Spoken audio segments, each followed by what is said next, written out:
வையத்து வாழ்வீர்காள் நாமும் நம்பாவைக்கு செய்யும் கிரிசைகள் கேளீரோ.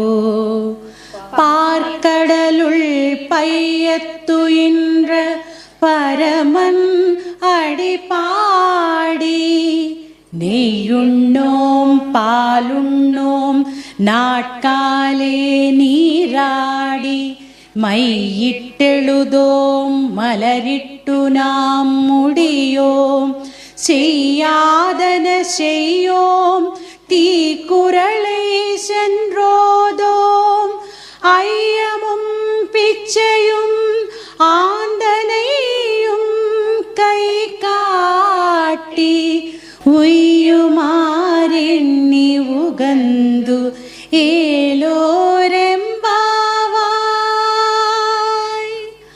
ஆண்டாள் திருவடிகளே శరణం. ఇది రెండవ పాసురం.